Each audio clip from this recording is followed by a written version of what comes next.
एक बुजुर्ग औरत मर गई, यमराज लेने आए। औरत ने यमराज से पूछा, आप मुझे स्वर्ग ले जाएंगे या नरक? यमराज बोले, दोनों में से कहीं नहीं। इस जन्म में बहुत ही अच्छे कर्म किए हैं, इसलिए मैं तुम्हें सीधे प्रभु के धाम ले जा रहा हूँ। बुजुर्ग औरत खुश हो गई, बोली, धन्यवाद, पर मेरी आपसे एक विनती है। मैंने यहाँ धरती पर सबसे बहुत स्वर्ग नरक के बारे में सुना है, मैं एक बार इन दोनों जगहों को देखना चाहती हूँ। यमराज बोले, तुम्हारे कर्म अच्छे हैं, इसलिए मैं तुम्हारी ये इच्छा पूरी करता हूँ। चलो हम स्वर्ग और नरक के रास्ते से होते हुए प्रभु के धाम चले गए। दोनों चल पड़े। सबसे पहले नरक आया। नरक में बुजुर्ग औरत ने जोर जोर से लोगों के रोने की आवाज सुनी। वहां नरक में सभी लोग दुबले पतले और बीमार दिखाई दे रहे थे। औरत ने एक आदमी से पूछा, यहाँ आप सब लोगों की ऐसी हालत क्यों है? आदमी बोला, तो और कैसी हालत होगी, मरने के बाद जब से यहाँ आए हैं, हमने एक दिन खाना नहीं खाया। भूख से हमारी आत्माएं तड़प रही हैं। बुजुर्ग औरत की नज़र एक विशाल पतीले पर पड़ी, जो कि लोगों के कद से करीब 300 फुट ऊंचा होगा। उस पतीले के ऊपर एक विशाल चम्मच लटका हुआ था। उस पतीले में से बहुत ही शानदार खुशबू आ रही थी। बुजुर्ग औरत ने उस आदमी से पूछा, इस पतीले में क्या है? आदमी मायूस होकर बोला, ये पतीला बहुत ही स्वादिष्ट खीर से समय भरा रहता है। बुजुर्ग औरत ने हैरानी से पूछा, इसमें खीर है तो आप लोग पेट भर के ये खीर खाते क्यों नहीं, भूख से क्यों तड़प रहे हैं?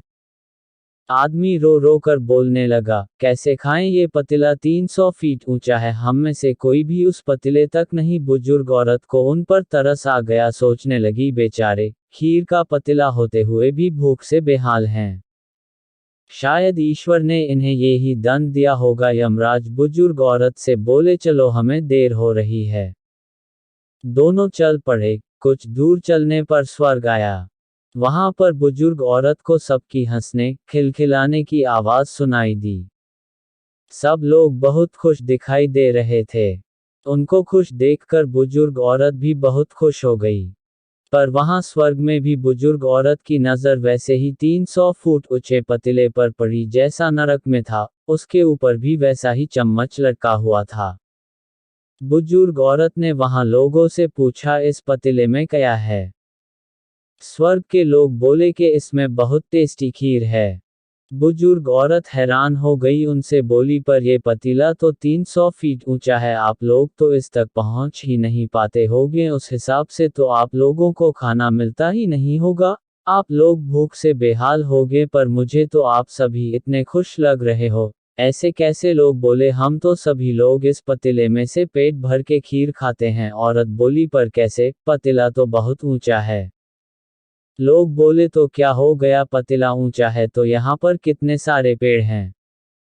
ईश्वर ने ये पेड़ पौधे, नदी, झरने हम मनुष्यों के उपयोग के लिए तो बनाई हैं, हमने इन पेड़ों की लकड़ी ली, उसको काटा, फिर लकड़ियों के टुकड़ों को जोड़ के विशाल सीढ़ी का निर्माण किया, उस लकड़ी की सीढ़ी के सहारे हम पतीले तक पहुंचते हैं। बुजुर्ग औरत यमराज की तरफ देखने लगी और सब मिलकर खीर का आनंद लेते हैं। यमराज मुस्काए बोले, ईश्वर ने स्वर्ग और नरक मनुष्यों के हाथों में ही सौंप रखा है। चाहे तो अपने लिए नरक बना लें, चाहे तो अपने लिए स्वर्ग।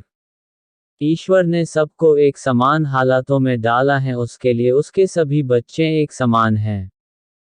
वो किसी से भेदभाव नहीं करता। वहां नरक में भी पेड़ पौधे सब थे, पर वो लोग खुद ही आलसी हैं, उन्हें खीर हाथ में चाहिए, वो कोई कर्म नहीं करना चाहते, कोई मेहनत नहीं करना चाहते, इसलिए भूख से बेहाल हैं, क्योंकि यही तो ईश्वर की बनाई इस दुनिया का नियम है।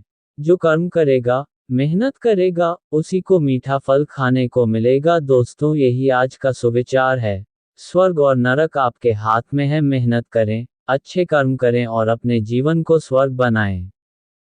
और हाँ, ये पोस्ट अगर आपको ज़रा सी भी पसंद आई हो तो आगे शेयर करना मत भूलिएगा।